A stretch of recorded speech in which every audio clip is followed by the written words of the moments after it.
National company law tribunal यानी NCLT ने Ansal API को दिवालिया घोषित करते हुए कंपनी के लखनऊ और नोएडा के प्रोजेक्ट्स पर इंटरिम रेजोल्यूशन प्रोफेशनल यानी कि आईआरपी बैठा दिया है।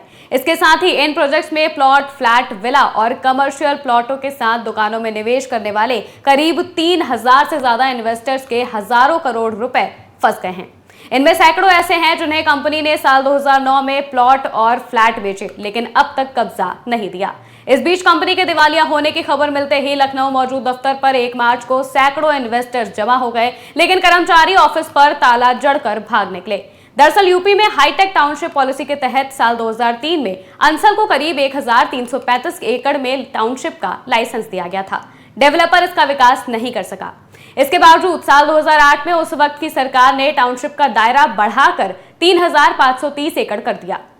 टाउनशिप पॉलिसी के तहत केवल एक बार एक्सटेंशन मिल सकता था, लेकिन अंसल एपीआई के लिए यह नियम भी बदल दिया गया। दूसरा एक्सटेंशन देते हुए उस वक्त की सरकार ने टाउनशिप का दायरा साल 2012 में बढ़ाकर 6500 एकड़ कर दिया।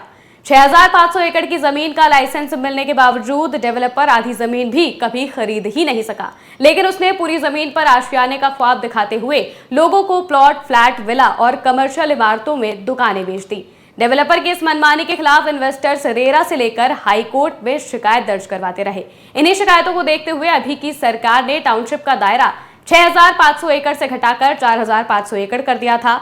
इस बीच कंपनी ने डेवलपमेंट के लिए जिस बैंक से लोन लिया वो ना चुका पाने के कारण एनसीएलटी कोर्ट ने उससे दिवालिया घोषित कर दिया है। निवेशकों को आईआरपी के प्रस्ताव का इंतजार करना पड़ेगा। आईआरपी अंसल एपीआई के प्रोजेक्ट्स का मूल्यांकन कर उसमें खाली पड़ी संपत्तियों के आधार प्रस्ताव तैयार करेगा। इस प्रस्ताव में आवंटियों की मांग का भी ख्याल रखा जाएगा, लेकिन इसमें काफी देर लगती है। रोहतास डेवलपर के केस में आईआरपी 7 साल बाद भी ऐसा कोई प्रस्ताव नहीं दे सका है जिस पर आवंटी एक मत हो सके। इन्वेस्टर्स का कहना है कि अंसल एपीआई को महज 83 करोड़ रुपए ना देने पर दिवालिया घोषित कर दिया गया है, जबकि इसकी टाउनशिप की करीब 200 एकड़ जमीन एलडीए के पास बंधक है। इस जमीन का एक हिस्सा बेचकर आसानी से ये लोन चुकाया जा सकता था। आवंटियों के मुताबिक एनसीएलटी के इस फैसले से बिल्डर को फायदा ही फायदा हुआ है। वो सारी देनदारी से बच गया। रेरा और हाईकोर्ट में चल रहे मामलों की सुनवाई भी रुक गई और उस पर लगे जुर्माने की वसूली भी फिलहाल नहीं हो सकेगी। वहीं हजारों करोड़ निवेश कर चुके आवंटी और निवेशक सड़क पर आ गए हैं। धरने पर बैठे आवंटी और निवेशकों के मुताबिक एनसीएलटी, रेरा और एलडीए से उन्हें कोई उम्मीद नहीं है।